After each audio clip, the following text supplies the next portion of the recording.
शांति। 7 अक्टूबर 2021। भ्राता मुरली। बाप दादा के महावाक्य। मीठे बच्चे, हेयर नो इविल एक बाप से ही सुनना है। गृहस्थ व्यवहार में रहते कमल फूल समान बनना है। प्रश्न, किस खेल को यथार्थ रीति जानने वाले बच्चे कभी मूंझ नहीं सकते हैं? उत्तर, दुख और सुख, भक्ति और ज्ञान का जो खेल चलता है इसको यथार्थ रीति जानने वाले कभी मूंझते नहीं। तुम जानते हो भगवान किसी को दुख नहीं देता, वह है दुख हरता सुख करता। जब सभी दुखी हो जाते हैं तब दुखों से लिबरेट करने के लिए वह आते हैं। गीत, ये कौन आज आया सवेरे सवेरे। ओम शांति। बच्चों ने क्या सुना? भक्ति का गीत। भक्ति को अंग्रेजी में फिलोसॉफी कहते हैं। टाइटल मिलते हैं डॉक्टर ऑफ फिलोसॉफी। अब फिलोसॉफी, भक्ति तो छोटे बड़े मनुष्य सब जानते हैं। कोई से भी पूछो ईश्वर कहाँ रहते हैं तो कह देंगे सर्वव्यापी है। ये भी फिलोसॉफी हुई ना। अब शास्त्रों की कोई भी बात बाप नहीं सुनाते। कोई भी भगत को वो ज्ञान सागर नहीं कहेंगे। ना उनमें ज्ञान है ना ज्ञान सागर के बच्चे हैं। ज्ञान सागर बाप को कोई नहीं जानते हैं, ना अपने को बच्चा समझते हैं। वैसा भक्ति करते हैं भगवान से मिलने के लिए, परंतु भगवान को जानते नहीं तो भक्ति से क्या फायदा होगा? बहुतों को ये टाइटल मिलता होगा डॉक्टर ऑफ फिलोसॉफी। उन्हों की बुद्धि में तो एक ही बात है कि ईश्वर सर्वव्यापी है। उसको फिलोसॉफी समझते हैं, इससे ही गिरते आए हैं। इसको कहा जाता है धर्म गिलानी। हम कोई भी मनुष्यों से शास्त्रों का कुछ वाद विवाद नहीं कर सकते। हम कोई मनुष्य से पढ़े हुए नहीं हैं और सब मनुष्य द्वारा पढ़े हुए होते हैं। वेद शास्त्र आदि सब मनुष्य से ही पढ़ते हैं, बनाए भी मनुष्यों ने है। तुमको तो ये ज्ञान सुनाने वाला एक ही रूहानी बाप, वह एक ही बार आकर समझाते हैं। अब हमको कोई मनुष्य से कुछ भी सीखना नहीं है। तुमको अब स्पिरिचुअल बाप से ही सुनना है। सुनने वाले हैं रूहानी बच्चे, आत्माएं। वह सब मनुष्य को सुनाते हैं। ये है रूहानी बाप का ज्ञान, वह है मनुष्यों का ज्ञान। ये बाबा भी साकार मनुष्य है ना। बोलो, रूहानी बाप इस द्वारा सुनाते हैं। हम रूह सुनते हैं। हम रूह फिर शरीर द्वारा औरों को सुनाते हैं। ये है रूहानी ज्ञान, बाकी सब है जिस्मानी। भक्त में जिस्म की पूजा करते हैं। बाप कहते हैं तुम अपने को मनुष्य या भगत ना समझो, अपने को आत्मा समझ मुझ बाप को याद करो। तुम आत्माएं भाई भाई हो। गाया हुआ भी है आत्मा परमात्मा अलग रहे बहुकाल। तो हमको कोई भी मनुष्य से सुनना नहीं है। कोई सवाल पूछे तो बोलो हमारा कोई शास्त्रों का ज्ञान नहीं है। हम उसको फिलोसॉफी कहते हैं, अर्थात भक्ति मार्ग का ज्ञान है। सदगति देने का ज्ञान सिर्फ एक बाप ही देते हैं। सर्व का सदगति दाता एक ही गाया हुआ है। तो तुम बच्चों को कोई से डिबेट नहीं करनी है। बाप कहते हैं ज्ञान की अथॉरिटी ज्ञान सागर मैं हूँ। मैं तुमको कोई शास्त्र आदि नहीं सुनाता हूँ। हमारा यह है रूहानी ज्ञान, बाकी सब है जिस्मानी ज्ञान।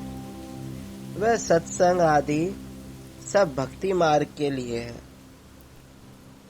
ये रूहानी बाप बैठे रूहों को समझाते हैं, इसलिए देही अभिमानी बनने में बच्चों को मेहनत लगती है। हम आत्माएं बाप से वर्षा लेती हैं। बाप के बच्चे जरूर बाप की ही गद्दी के वारिस होंगे ना। लक्ष्मी नारायण भी देहधारी हैं। उनके बच्चे जिस्मानी बाप से वर्षा पाते हैं। ये बात ही न्यारी है। सतयुग में भी जिस्मानी बात हो जाती है। वहाँ ये नहीं कहेंगे कि रूहानी बाप से वर्षा मिलता है।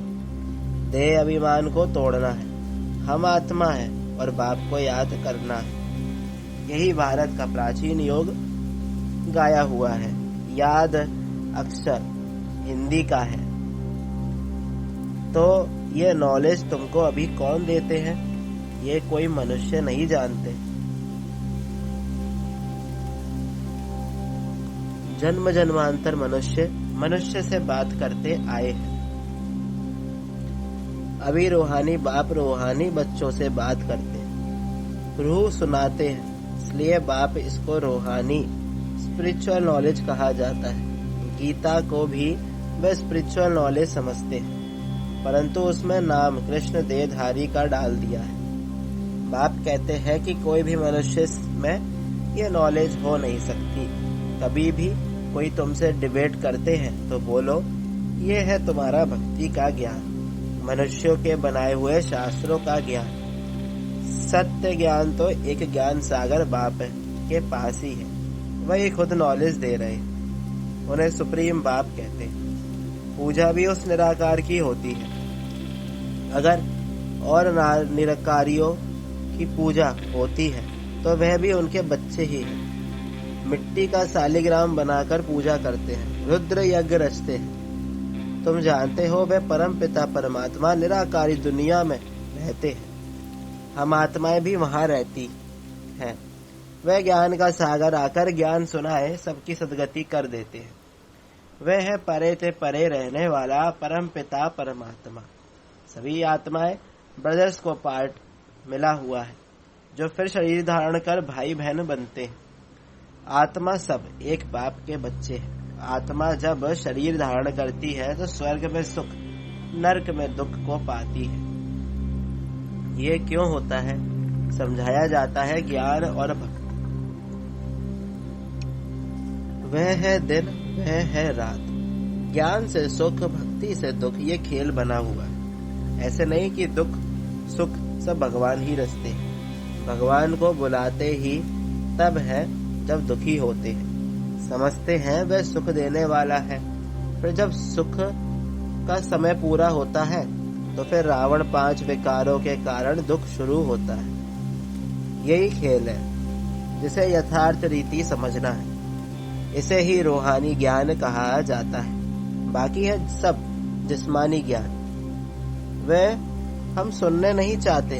हमको हुक्म मिला हुआ है, सिर्फ मुझ निराकार बाप से ही सुनो। बाप कहते हैं हेयर नो एविल। हम एक भगवान से सुनते हैं। वह तो हमने भी बहुत पढ़े हैं। अब भगवान कहते हैं तुमने गुरु बहुत किए हैं, अब उनको छोड़ो। मैं जो सुनाता हूँ वह सुनो। भगवान है ही निराकार, उनका नाम है शिव। अभी हम उनसे सुन रहे हैं। बाप खुद अपना परिचय और अपनी रचना के आदि मध्य अंत का परिचय देते हैं। फिर हम आपसे शास्त्रों आदि की बातें सुने ही क्यों? हम आपको रूहानी नॉलेज सुनाते हैं। सुनना हो तो सुनो, मूंझने की तो कोई बात ही नहीं। सारी दुनिया है एक तरफ और तुम कितने थोड़े हो। बाप जब अब कहते हैं मुझे याद करो, तो तुम्हारे ऊपर जो पापों का बोझा है वह उतर जाएगा और तुम पवित्र बन जाएंगे। जो पवित्र बनेंगे वही पवित्र दुनिया का मालिक बनेंगे। अभी पुरानी दुनिया बदलनी है। कलयुग के बाद सतयुग आना है। सतयुग है पावन दुनिया। कलयुग में ही मुझे बुलाते हैं कि आकर पावन दुनिया बनाओ। सो मैं अब आया हूँ। माँ में कम याद करो। अब दुनिया बदल रही है। ये अंतिम जन्म है। इस पुरानी दुनिया में आसुरी राज्य खल्लास हो, राम राज्य स्थापन हो रहा है। इसलिए अब अंतिम जन्म गृहस्थ व्यवहार में रहते कमल फूल समान पवित्र बनो।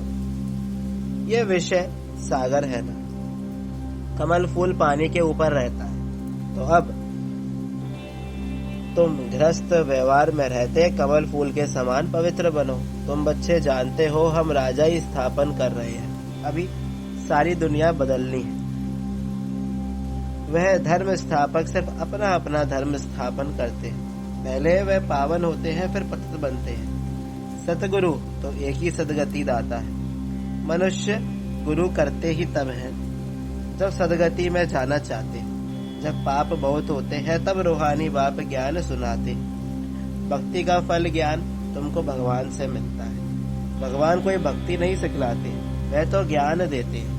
कहते हैं माँ में कम याद करो तो तुम्हारे विकर्म विनाश होंगे। और कोई पावन बनने का रास्ता ही नहीं। नई दुनिया में सब स्वर्गवासी थे, अब पुरानी दुनिया में सब नरकवासी है। इसलिए बाप कहते हैं कि मैं सबका उद्धार करने आता हूँ। मैं ही आकर रूहानी ज्ञान देता हूँ। बाप अपना परिचय दे रहे हैं, मैं तुम्हारा बाप हूँ। अभी ये है नरक, नई दुनिया को स्वर्ग कहा जाता है।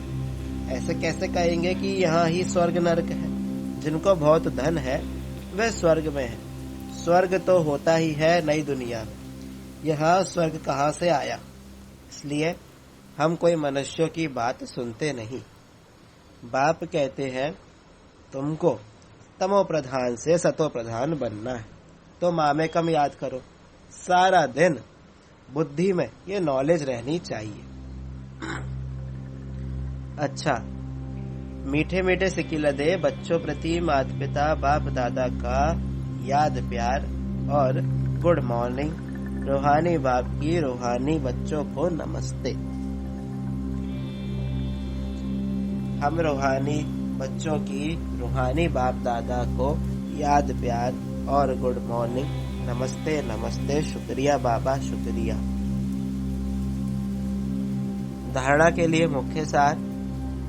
पहला, एक बाप से ही रूहानी बातें सुननी। किसी से दूसरी बातों का वाद विवाद नहीं करना है। दूसरा, देही अभिमानी बनने की मेहनत करनी है। सतो प्रधान बनने के लिए एक बाप की याद में रहना है। वरदान, बाप के हाथ और साथ की स्मृति से मुश्किल को सहज बनाने वाले बेफिक्र व निश्चिंत भव। जैसे किसी बड़े के हाथ में हाथ होता है तो स्थिति बेफिक्र व निश्चिंत होती है। ऐसे हर कर्म में यही समझना चाहिए कि बाप दादा मेरे साथ भी है और हमारे इस अलौकिक जीवन का हाथ उनके हाथ में है, अर्थात जीवन उनके हवाले है, तो जिम्मेवारी भी उनकी हो जाती है। सभी बोझ बाप के ऊपर रख अपने को हल्का कर दो। बोझ उतारने व मुश्किल का समय करने का साधन ही है बाप का हाथ और साथ। स्लोगन, पुरुषार्थ में सच्चाई हो तो बाप दादा की एक्स्ट्रा मदद का अनुभव करेंगे। मातेश्वरी जी के अनमोल महावाक्य। पहला, ज्ञान योग और देवी गुणों की धारणा जीवन का आधार है। यह तो अपने को निश्चय है कि परम पिता परमात्मा द्वारा हमें नॉलेज मिल रही है। इस नॉलेज में मुख्य 3 पॉइंट है जिसके लिए अपने को पूरा पुरुषार्थ करने का ध्यान रखना है। इसमें पहले है योग अथवा ईश्वरीय निरंतर याद, जिससे विकर्मों का विनाश होता है। दूसरा है ज्ञान, माना इस सारे ब्रह्मांड सृष्टि की आदि मध्य अंत कैसे होती है। जब ये नॉलेज हो तभी इस लाइफ में प्रैक्टिकल चेंज आ सकती है।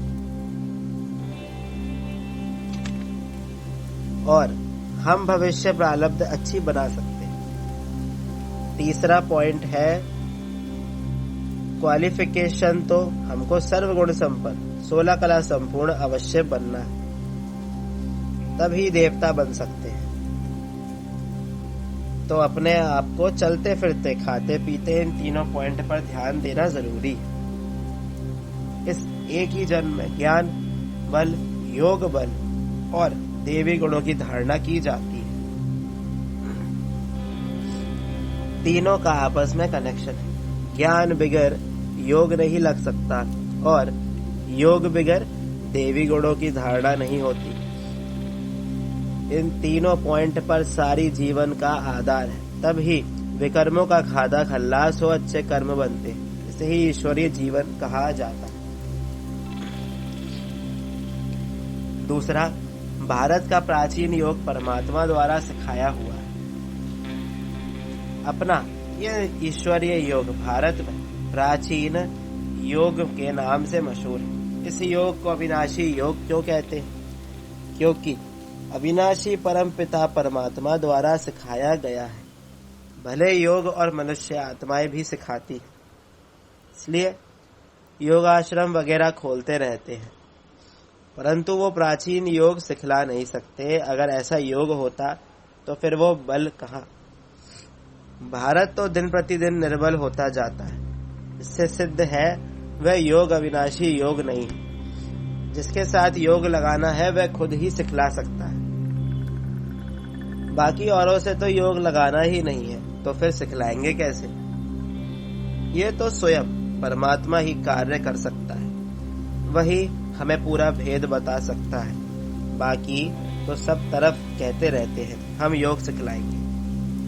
ये तो हम जानते हैं कि सच्चा योग तो खुद परमात्मा ही सिखलाए सूर्यवंशी चंद्रवंशी घराना व देवी राज्य स्थापन करते हैं। अब वो प्राचीन योग परमात्मा आकर कल्प कल्प हमें सिखलाते हैं, कहते हैं हे आत्मा मुझ परमात्मा के साथ निरंतर योग लगाओ तो तुम्हारे पाप नष्ट हो जाएंगे।